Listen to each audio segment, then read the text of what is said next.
حازم عمله فيه، هو استهتر بالفرقه كلها ودي حركه مش كويسه جدا، فهو خد جزاء. مؤمن زكريا لولا الزمالك ما كانش يتعرف، ما كانش راح الاهلي، اتعرض على الاهلي قبل ما يجي الزمالك والاهلي ما رضيش ياخده، قال ما ينفعش يلعب في الاهلي. في الاخر لما تفوق مع الزمالك راح الاهلي.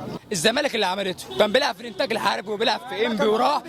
الزمالك اللي عملت مؤمن زكريا. انت يا مؤمن يا زكريا كنت بتلعب في الانديه اللي بتاع مالكش، يعني اهو مش عارف اتكلم. انت ما الزمالك هي اللي صنعتك يا مؤمن يا زكريا، جيت عايز تتنمرض على الزمالك. الزمالك اكبر من مليون زي مؤمن زكريا.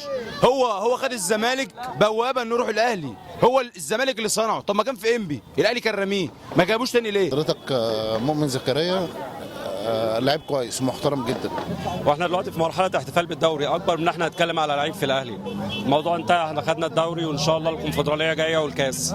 المشكله الكمين اللي وقع فيه جمهور الاهلي ان لما مؤمن زكريا عمل الحركه دي جمهور الاهلي كله قلدها. اللي ما يعرفوش جمهور الاهلي الحركه دي حركه بتاعت قرد معروفه في السيرك، بتعمل في اي حد مدرب القرود الحاجات بيخلي القرد دايما يعمل الحركه دي. ومؤمن زكريا لما بيعملها ويخلي جمهور الاهلي بيعملها، هو كده بيهين نفسه وبيهين النادي الاهلي وبيهين جمهور الاهلي، والنادي الاهلي اكبر من اي حد يهينه. مش اكتر من كده. ارجع ليه كابتن مؤمن زكريا، كابتن كبير، لعيب كبير برضه، خد معانا موسم ولعب معانا فتره، وبشكره على السبع تجوان اللي جابهم من نادي الزمالك. وعيب اللي هو يعمل في نادي الزمالك كده، عشان نادي الزمالك ده ليه فضل عليه كبير، اللي هو وداه النادي الاهلي النادي الكبير. لا مش حلوه خالص طبعا، حركه النسانيس دي لا اكيد لا، يعني مش حلوه.